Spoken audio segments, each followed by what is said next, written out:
Explaining Necrophosis in the shortest possible time and without spoiling the plot is no easy task. Inspired by Lovecraftian myths, the game places you in the role of a nameless creature born into a desolate and ghostly world, made of corpses, bones, and surreal illogical architecture, a fusion of organic and mechanical matter with an alien appearance.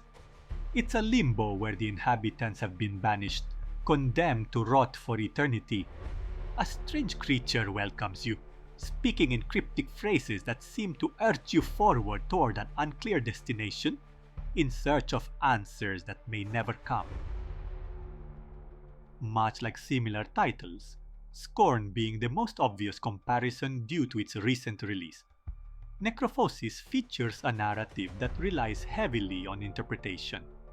There are monologues and documents to read that offer a vague sense of the world around you, but the details remain shrouded in mystery, left entirely to the player's imagination. As mentioned, the inspiration is drawn from the characters and worlds of Lovecraft, but in all honesty, the use of his name feels somewhat wasted, tossed in, without truly capturing the essence of his work.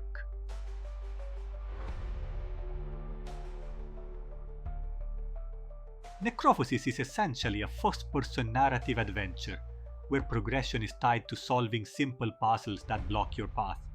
Some puzzles simply require you to thoroughly explore the environment in search of objects, often easy to overlook, and then use them while navigating a rotating inventory system that's far from user-friendly.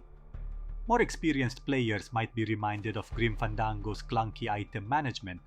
Other puzzles require you to literally use your brain to control other creatures or mechanisms and take advantage of their abilities.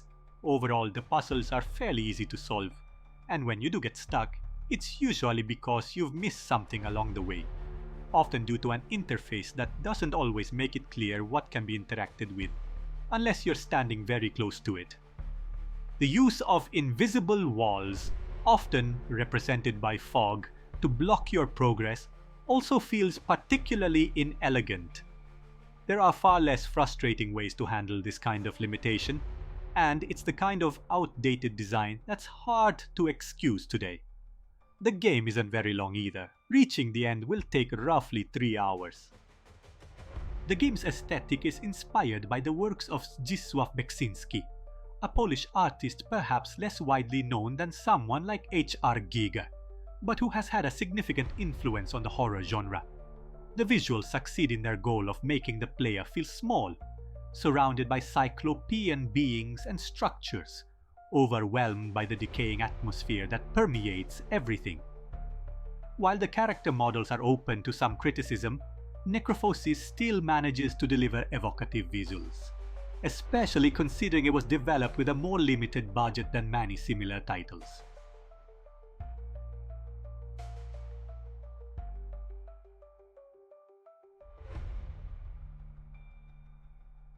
Unfortunately, when it comes to sound design, we hit a sore spot. The music is rather uninspired, though it often steps aside to let ambient sounds take the lead, and those are, thankfully, more convincing. The real issue, however, lies in the English voice acting, which falls short. The delivery often feels more like reading than true performance, and the voices frequently don't match the appearance or tone of the characters they're meant to portray.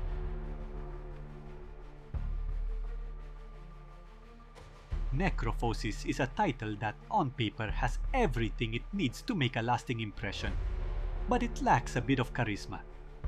Aside from the underwhelming audio, it doesn't really do anything wrong, yet beyond its striking visual, it struggles to stand out. It's the kind of game you might appreciate in the moment, but one that ultimately leaves very little behind.